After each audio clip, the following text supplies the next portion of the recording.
Assalamualaikum warahmatullahi ta'ala wabarakatuh.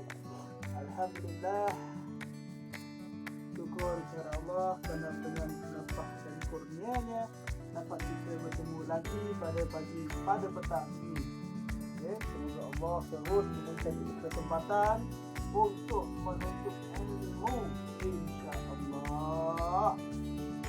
Baik anak-anak semua, kita mulakan kelas kita hari ini dengan bacaan Ummul Kitab Al-Fatihah. Bismillahirrahmanirrahim. Alhamdulillahirabbil alamin. Ar-Rahmanirrahim. Maliki yaumiddin.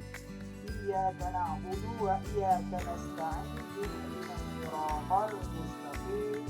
Siratal ladzina an'amta 'alaihim ghairil maghdubi 'alaihim waladdallin.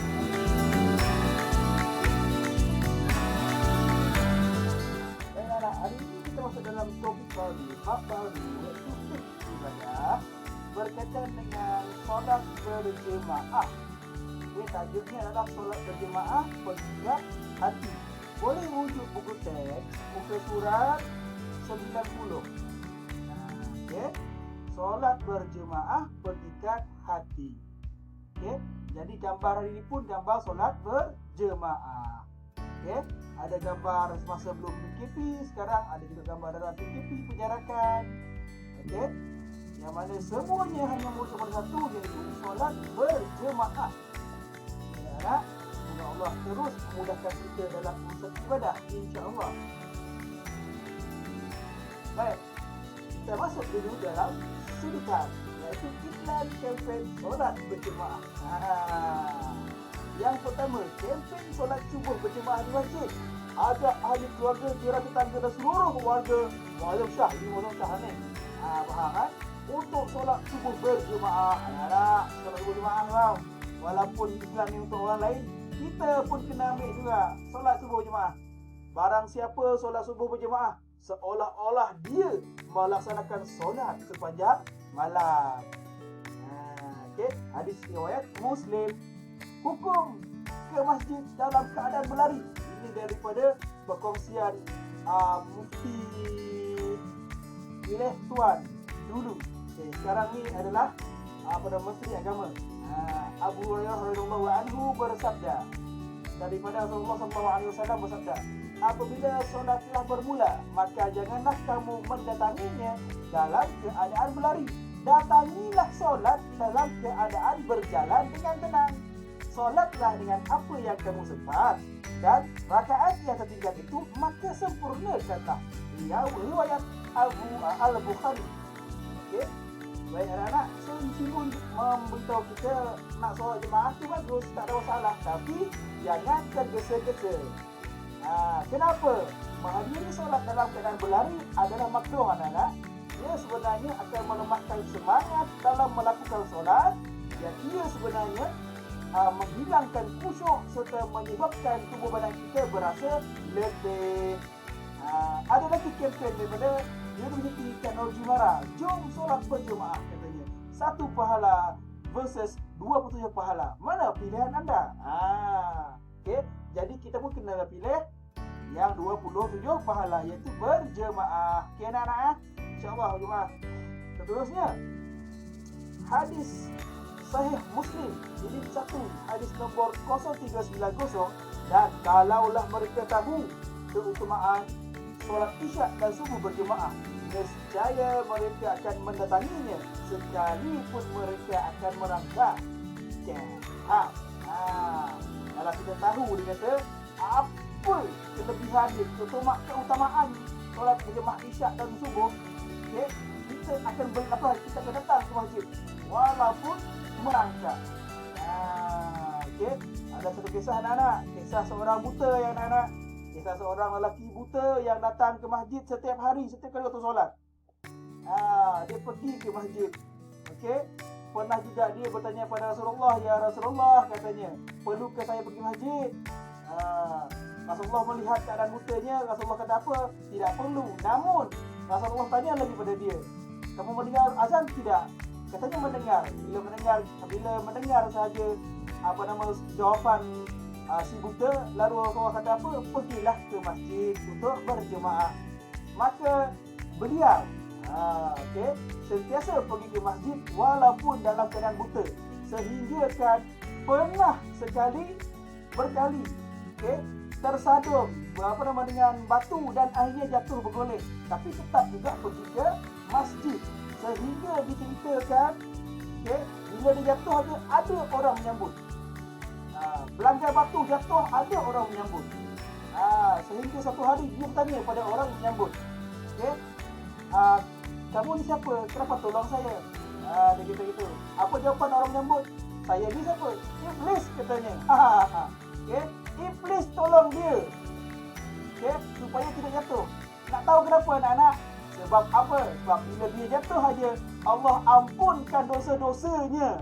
Allah. Jadi iblis tak nak Allah ampunkan dosa si buta. Jadi dia pun sambutlah si buta daripada jatuh. Baik dia tolong ke masjid. Anak-anak, ini cerita dia. Seterusnya, solat berjemaah itu sunnah. Rasulullah SAW bersabda, berilah berita gembira kepada mereka yang selalu berjalan ke masjid dalam kegelapan malam bahawa mereka akan memperoleh hujur yang sempurna pada hari kiamat. Hadis riwayat Imam Ibnu Majah dan Ibnu Huzaimah. Anak-anak, insya-Allah ya nak, kita akan solat berjemaah. Insya-Allah. Baik, kita teruskan pada topik kita hari ini, maksud dan hukum solat berjemaah. Dari segi bahasa, solat berjemaah berasal daripada perkataan jamaah yang bermaksud berkumpul. Berjemaah maksudnya berkumpul. Dari segi istilah pula, solat berjemaah membawa maksud solat makmum bersama dengan solat imam. Dengan sekurang-kurangnya seorang imam dan seorang makmum mengikut syarat-syarat tertentu. Ada syarat dia, mengikut syarat-syarat tertentu katanya. Solat imam dan solat makmum. Makmum bersama dengan imam. Allah. Jadi itu maksud dia, solat jemaah ni berkumpul bahasa dia. Hukum solat berjemaah bagi individu, bagi kita seorang diri.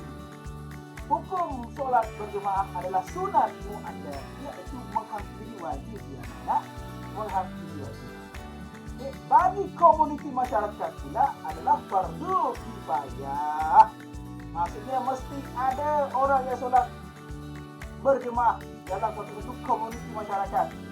Anak-anak, kamu anak-anak, sampai kampung, kalau tak ada orang yang memenuhi masjid, kamulah jadi imamnya, kamulah boleh jadi makmumnya. Ajak keluarga, adik-adik, kawan-kawan semua ya. InsyaAllah. Jadi sekarang ni kita dah masuk maksud dan hukum. Ada soalan, nanti terus mesej. Seterusnya, dalil solat berjemaah, aqimu solat wa atu zakat wa warqa'u ma'ah rafiq. Dirikanlah solat, tunaikanlah zakat dan rukuklah beserta orang-orang yang rukuk. Surah Al-Baqarah ayat 43.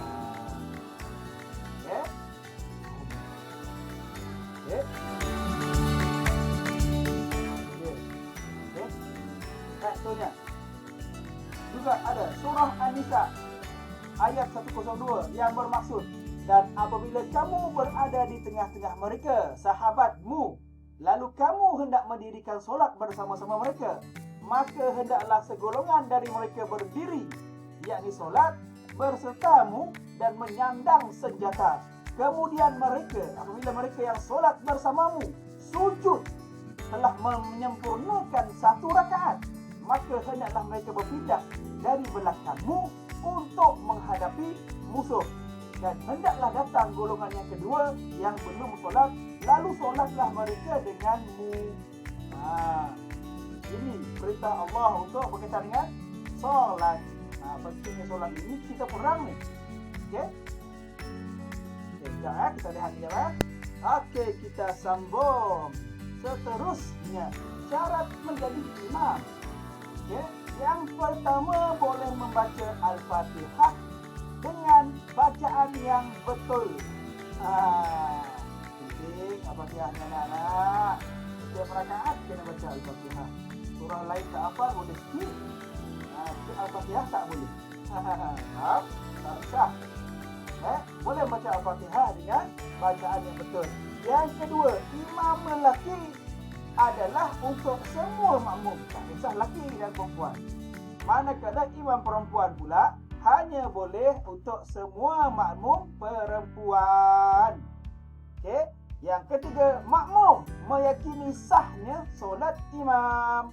Kalau makmum tak yakin dengan imam, jangan nak berimam, faham? Okey. Seterusnya, ciri keutamaan orang yang dipilih sebagai imam. Okey, ada 11 ciri. Yang pertama adalah pemimpin. Hendaklah seorang pemimpin.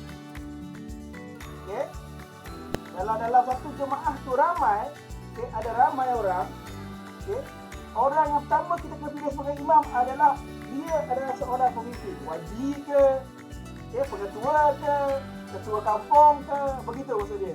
Ketua keluarga ke? Dia kena jadi imam. Okey. Nombor 2. Okey. Kalau tak ada pemimpin, kita kena cari imam yang dilatih oleh pemerintah. Contohnya kalau kita pergi ke masjid di bandar ke, masjid kampung ke, okey, setiap masjid dah ada imam masing-masing. Jadi itu adalah imam yang dilatih oleh pemerintah. Mereka yang lebih utama untuk menjadi imam. Nombor 3, kalau di rumah pula, tuan rumah. Okey, tuan rumah lebih utama untuk menjadi seorang imam. Kalau ramai lah ada lelaki di situ. Okey, seterusnya 4. Orang yang menjadi imam hendaklah orang yang lebih alim dan berpengetahuan. Kalau dia lebih alim berpengetahuan, jemputlah dia jadi imam. Okey, nombor 5, lebih fasih bacaan Quran. Okey, suruhlah yang lebih fasih baca Al-Quran untuk menjadi imam. Jangan yang gagap-gagap. Contoh saya inilah. Okey, nombor 6, lebih wara' dan saleh. Okey, wara' pernah ni memang baiklah. Jadi cuba jadi imam. Okey, seterusnya akhlaknya lebih baik daripada orang lain. Okey, tak pernah tengok perempuan sesuka hati, tak pernah tengok aurat pun. Yang itu kita pilih. Tak mencuri, tak mengumpat. Yang itu kita pilih. Okey. Seterusnya nombor 8, lebih bersih badannya dan kemas pakaiannya. Okey. Pilihlah yang begitu. Yang seterusnya, merdu suaranya. Okey. Pilihlah imam yang merdu suaranya. Nombor 10. Nombor 10. Okey, kalau semua merdu suaranya, semua bersih, semua baik akhlak, semua warak, baca Al-Quran cantik, pilihlah yang sudah pun berkahwin. Suruh jadi imam yang dah kahwin. Okey, kalau semua dah kahwin juga, pilihlah yang lebih tua. Begitu. Okey, cara memilih keutamaan orang yang dipilih sebagai imam. Kalau dalam satu tempat tu ramai yang boleh jadi imam, pilihlah antara 11 ini cara dia. Okey anak-anak, insya-Allah saya tutup untuk part 1 ni sehingga kan ciri utama untuk orang yang dipilih sebagai imam. Lepas ni saya akan masuk ke dalam part 2. Okey anak-anak, berhenti sebentar saja. Alright, Assalamualaikum.